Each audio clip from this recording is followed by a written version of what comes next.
नमस्कार, मैं हूँ रुचि शर्मा। वेब3 की तमाम बड़ी खबरें लेकर हाजिर हैं हम। सेंट्रल बैंक डिजिटल करेंसीज में पेमेंट सिस्टम्स को बदलने की क्षमता है। इस बात को स्विट्जरलैंड के डावोस में वर्ल्ड इकोनॉमिक फोरम की एनुअल कॉन्फ्रेंस से डॉइनडेस्क टीवी के फर्स्ट मूवर में IBM कंसल्टिंग के एग्जीक्यूटिव पार्टनर श्याम नागराजन ने सोमवार को कहा है। नागराजन ने कहा कि CBDC पैसे का भविष्य है, लेकिन इशुअर्स को हाइब्रिड जैसे मॉडल पर विचार करने की भी जरूरत है। नागराजन ने कहा वे करंट डिजिटल करेंसी सिस्टम की जगह ले रहे हैं और एक तरह से वे नियंत्रित हैं। ये एक एक्सीलेंट पोजीशन है जहां परमिशनड और परमिशनलेस का संयोजन जरूरी है, जबकि कई CBDC पायलट प्रोजेक्ट अभी भी विकास के चरण में हैं। नागराजन ने कहा कि पेमेंट्स इवेंचुअली CBDC के साथ किए जाएंगे।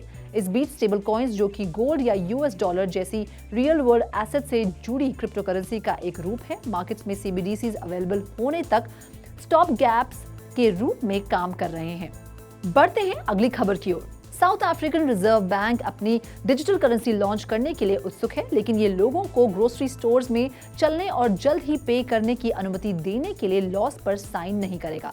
बुधवार को रिजर्व बैंक गवर्नर लेसीजा खनियागो ने स्विट्जरलैंड के डावोस में वर्ल्ड इकोनॉमिक फोरम में सेंट्रल बैंक्स की डिजिटल करेंसीज के बारे में बात की है। ये डिजिटल करेंसीज एक नए प्रकार का पैसा है जो सिर्फ इलेक्ट्रॉनिक रूप में मौजूद है। नोट छापने के बजाय सेंट्रल बैंक डिजिटल करेंसी जारी करेगा, जिसे इलेक्ट्रॉनिक रूप से ट्रांसफर किया जा सकता है। क्रिप्टो करेंसी की तरह ब्लॉकचेन तकनीक का उपयोग लेन देन और करेंसी की ओनरशिप को रिकॉर्ड करने के लिए किया जाता है, लेकिन क्रिप्टो के उलट डिजिटल करेंसी की गारंटी सेंट्रल बैंक द्वारा दी जाएगी। बाकी अहम खबरों के लिए करते हैं विशाखा का रुख। Over to you Vishakha. गुरुवार को एक्सचेंज द्वारा पब्लिश्ड प्रूफ ऑफ रिजर्व्स के मुताबिक OKX के पास $7.5 बिलियन के रिजर्व्स हैं और इन रिजर्व्स में इसका नेटिव टोकन नहीं है।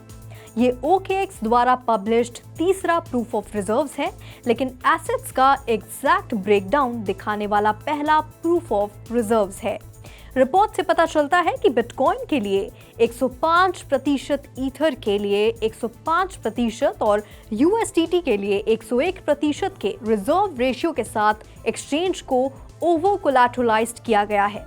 OKX के chief marketing officer Haider Rafique का कहना है कि OKX हर महीने अपनी proof of reserve report publish करने की योजना बना रहा है। एक्सचेंज एक बग बाउंटी प्रोग्राम लॉन्च करने की भी योजना बना रहा है, जिससे डेवलपर्स को रिपोर्ट में पोक करने की अनुमति मिलती है, ये देखने के लिए कि सिस्टम में कोई बग है या OKX को एड्रेस करने के लिए कुछ और है। अब बढ़ते हैं अगली खबर की ओर। ब्लूमबर्ग ने गुरुवार को स्थिति से परिचित लोगों का हवाला देते हुए बताया कि crypto brokerage firm genesis global capital, जिस पर क्रेडिटर्स का $3 बिलियन बकाया है और ये इस हफ्ते की शुरुआत में बैंक्रप्सी के लिए फाइल कर सकती है। ब्लूमबर्ग ने बताया कि डिजिटल करेंसी ग्रुप की सब्सिडरी कंपनी जेनेसिस अभी भी क्रेडिटर्स के साथ बातचीत कर रही है और बैंक्रप्सी फाइल करने की योजना बदल सकती है। फाइनेंशियल टाइम्स ने पिछले हफ्ते बताया कि जेनेसिस पर क्रेडिटर्स का $3 बिलियन से ज्यादा का बकाया है और DCG अपने वेंचर कैपिटल होल्डिंग्स के कुछ हिस्सों को रीपेमेंट करने में मदद कर सकता है।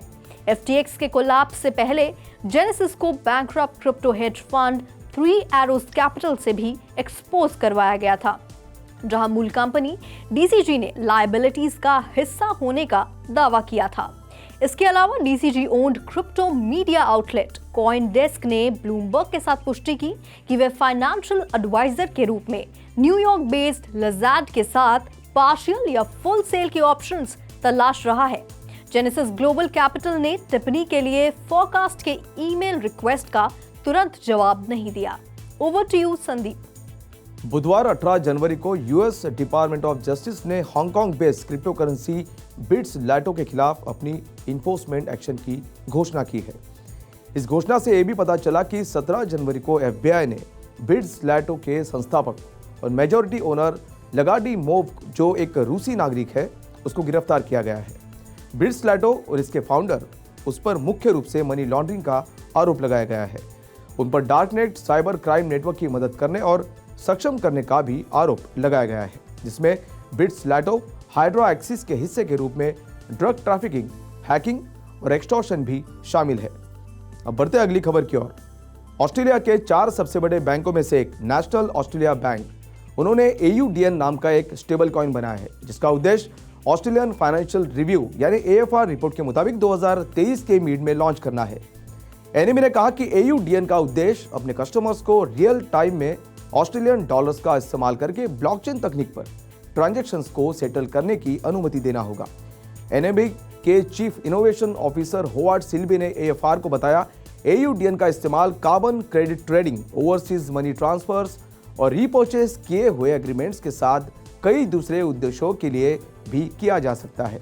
स्टेबल कॉइन इथेरियम और अल्गोरांड ब्लॉकचेन पर लॉन्च होगी, जो इथेरियम के जैसे एक स्मार्ट कॉन्ट्रैक्ट प्लेटफॉर्म है। एनएबी एक स्टेबल कॉइन के क्रिएशन में शामिल होने वाली दूसरी मेजर ऑस्ट्रेलियन बैंक है। इससे पहले ऑस्ट्रेलिया और न्यूजीलैंड बैंकिंग ग्रुप, उन्होंने क्रिप्टो कस्टोडियन फायरब्लॉक के साथ मिलकर ऑस्ट्रेलियाई डॉलर से जुड़ी स्टेबल कॉइन को मिंट किया था। तो आज के लिए बस इतना ही है। इसी वेब3 से जुड़ी सभी खबरों को लेकर हम आपसे फिर मिलेंगे। तब तक के लिए देखते रहिए 3.0 TV।